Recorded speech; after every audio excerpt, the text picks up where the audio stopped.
দিদি এই দিলীপ রায় ওই যে মারা গেছে, মানে বাড়িতে ছোট ছোট 3টি বাচ্চা আছে, বউ আছে, ওদের বাড়ি কোনটা? তোমার সঙ্গে অনেক চেষ্টা করেছিলাম ফোনে কথা জানাবার লেগে।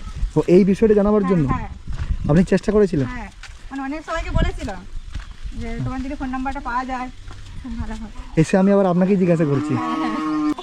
রুম্পা দিদি নেন তো বাচ্চারা কেউ বাইরে। আমাকে দেয়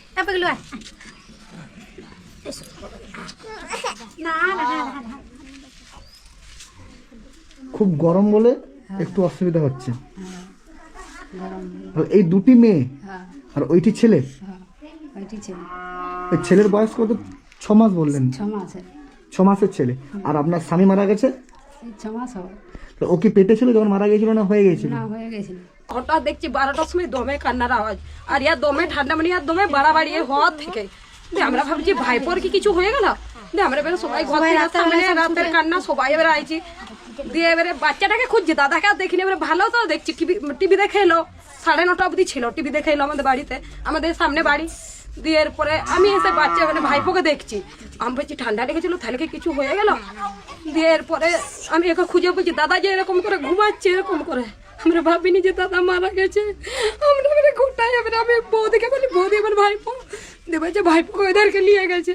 দিয়ে আমি ওদের ওই বাড়িতে গেছি, দেখছি ভাইপো ভালো। দিয়ে বৌদি দেখছি দমে কাঁদছে, বলছে কি হলো আমার। দিয়ে তখন দেখছি আমার দাদা নাই, আর আমরা ভাবিনি যে দাদা ওইভাবে চলে যাবে, আমরা একটুকুনা ভাবিনি। মানে টিভি দেখে এলো, এত আনন্দ ফুর্তি, এত বাচ্চাদেরকে ভালোবাসতো, মানে কি বলবো, ছেলেদেরকে বিশাল ভালোবাসতো। আমরা বলি কিছু সাহায্য করে ভাইপোকে, বলি যাই হোক ওর বাবার আশাটা পূর্ণ করবো। কিন্তু আমরা তার গেলে যে যেমন বাড়িতে এসে দিয়ে গেছে, যার যেমন ক্ষমতা আছে, কিন্তু ওর বাচ্চা দুটো মেয়ে, ছেলেটা 2 দিন পরে তো ছেলেটা এরকম হচ্ছে। এই বাচ্চাটা 2 দিন ছাড়াই হসপিটালে ভর্তি করতে।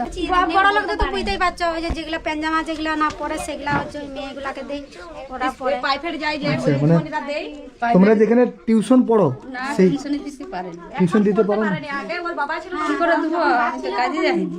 স্কুলে যে পড়ো টিউশন পড়ো না? না না। কি তুই পরীক্ষা দিয়েছিলে এবারে? হ্যাঁ, কত নাম্বার পেয়েছো? এইবারে পরীক্ষা দিইনি, মানে হচ্ছে ইয়াতে দিয়েছি, 6-এ পরীক্ষা দিয়েছিল। 6 এর পরীক্ষা দিয়েছিলে, কত নাম্বার পেয়েছিলে? 82। বাহ, 82। হ্যাঁ। স্কুলে পড়া কিন্তু টিউশন পড়ে, তার কারণ টিউশনের ফিস দিতে পারোনি, বেতন দিতে পারোনি তোমরা। তো স্কুলে পড়ো, টিউশন না পড়ে স্কুলে পড়ো, হ্যাঁ। বাড়িতে পড়াশোনা করো। হ্যাঁ, কে পড়তে বসে বাড়িতে? আমরা দুজনে পড়তে বসি। মানে তোমরা 2 বোনে পড়তে বসো? হ্যাঁ। তা তোমার যখন কোনো প্রয়োজনীয় অঙ্ক যদি না পারো বা ইংরেজি যদি না পারো, কে শিখিয়ে দেয়, কে দেখিয়ে দেয়? তখন স্কুলে স্যার ম্যামদেরকে জিজ্ঞাসা করে, স্যার ম্যামরা বলে দেয়। স্যার ম্যামরা স্কুলে বলে দেয়?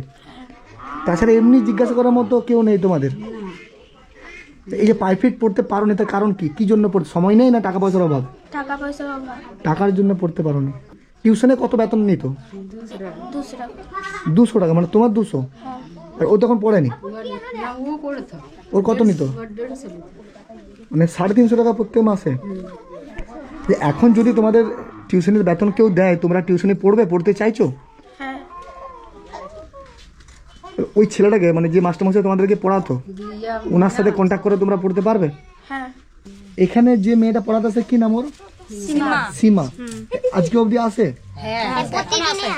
প্রতিদিন তো? সন্ধ্যার সময় তো আসে। আচ্ছা, আমি ওনাদের বেতনটা মানে 350 টাকা করে প্রত্যেক মাসে লাগে, আমি প্রত্যেক মাসে 350 টাকা করে দেবো। মানে আপনাদের দায়িত্ব যে ওনাদেরকে টিউশনে পড়ানো। কি বলছি বুঝছো বোন? হ্যাঁ, কি বলছেন? একদিন যে বলছিল যে ও দুটো মেয়েকে বলেছিলাম যে না দিতে পারলেও আসবে, মানে উনি বলেছিলেন? উনি বলেছিলেন আমাদের বাড়িতে একদিন বলেছিল। যে আমি বলি হতে পারে, আমরা গরিব হতে পারি, না পড়লেও ধরো সে তো পড়াতে আসছে, মানে বেতন না দিতে পারলে আমরা বলবো, তখন না দিতে পারলে বলবো যাস না, আমরা আর দিতে পারি। নিজস্ব একটা গরিব হলেও মান সম্মান তো আছে। হ্যাঁ, ওইটাই হচ্ছে। আমি বলছি ওই জন্যই হয়তো যে দিতে পারবো নি, তোর বাবা আজকে এরকম মানে এরকম হয়ে গেল, তাইলে আর কি করবি। মানে আমাকে একদিন এসে বলছিল। দেখ, আমি তোমাকে বললাম বুঝছো, আমি এখন পয়সা দিয়ে তোমাদের টিউশনের বেতন দিয়ে যাচ্ছি, মানে ওনাদের টিউশনের বেতন দিয়ে যাচ্ছে, ওটা হাতে দিয়ে এরপরে মাসে মাসে যেটা লাগবে সেটা আমি ওনাদেরকে দেবো, তাহলে পড়তে পারবে বুঝছো, তোমরা টিউশনে যাবে। আর কি মানে জামা কাপড় যেগুলো পড়ো কারা দেয় এগুলো তোমাকে? ওগুলা বাঙালপাড়া থেকে দেয়। বাবু কিরে, তুই দেখছিস আমাকে? বাচ্চাটাকে দেখেও মায়া লাগে। আচ্ছা এইটা আপনার রাখুন, এটাতে কিছু টাকা আছে।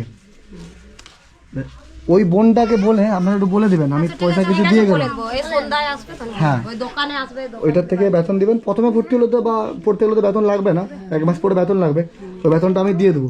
এটা যে টাকাটা দিয়ে গেলাম, এনাদের যদি কিছু প্রয়োজন হয়, আপনার যদি কিছু প্রয়োজন হয়, ওটা আপনি খরচা করবেন।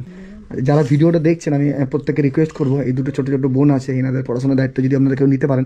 অনেকে আমাকে ফোন করেন, এটা বলেন যে দাদা ছোটো ছোটো বাচ্চা থাকলে আমাকে বলবেন, আমি দায়িত্ব নেবো। তাদের উদ্দেশ্যে আমি কথাটা বলি। আপনারা যারা আমার ভিডিওটা দেখছেন আমি প্রত্যেকে রিকোয়েস্ট করবো, অনুরোধ করবো, এই ছোট্ট ছোট্ট দুটো বোনে যে, তোমার কি নাম বললে বোন? রিয়া রায়। তোমার? টগর রায়। রিয়া এবং টগর, আর ওনার একটা ছোট্ট ভাই আছে, এই ছোট্ট ভাইটার কি নাম? অরণ্য, মানে পিগলু নাম ডাক।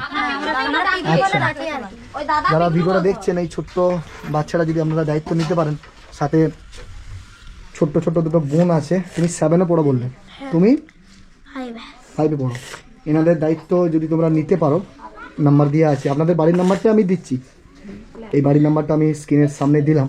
আপনারা যদি এনাদের দায়িত্ব নিতে চাইছেন, অনেকে আছেন ফোন করেন যে আমার বাড়ি চলে আসো, আমি বাড়িতে মানুষ করব। নিজের বাচ্চাকে হাজার কষ্টের মধ্যে থাকলেও কেউ কখনো দেবে না। আপনারা বাচ্চাটাকে নিয়ে যাওয়ার জন্য ফোন করে বিরক্ত করবেন না, রিকোয়েস্ট করবেন না। আপনারা এই নাম্বারে ফোন করে, এটাই ওনাদের ফোনপে নাম্বার, আপনারা চাইলে ওনাদেরকে সাহায্য করতে পারেন। অথবা প্রত্যেক মাসে যে টিউশন খরচা আমি দেবো 350 টাকা করে, তারপরেও যদি আপনারা দায়িত্ব নিতে চাইছেন তাহলে এনাদের সাথে যোগাযোগ করবেন। আমি নাম্বারটা এখানে দিয়ে দিলাম। অনেক মানুষ আছে যারা আপনাকে সাহায্য করবে, এটা আমি একদম কনফার্ম যে আপনাদেরকে সাহায্য মানুষ করবে। আপনাদের যে এই দুর্ভিক্ষের মধ্যে আপনারা থাকেন, এই যে কষ্টের মধ্যে আপনারা থাকেন, এটার থেকে আপনারা অনেকটা বেরিয়ে আসবেন। যে বাচ্চারা খাবার দাবার এই একটা প্যাকেট শেষ হয়ে গেলে বলছেন আর নেই, এটা থেকে অনেকটা আপনারা রেহাই পাবেন। তো যারা ভিডিওটা দেখছেন আমি প্রত্যেকে রিকোয়েস্ট করবো, আপনারা এই ছোট্ট ছোট্ট দুটো বোনের পাশে থাকেন, অসহায় মায়ের পাশে থাকেন। আপনারা এনাদেরকে ফোন করে সাহায্য করতে পারেন। অনেকেই সাহায্য করতে পারেন না, তাদেরকে আমি অনুরোধ করবো আপনারা ভিডিওটা শেয়ার করেন।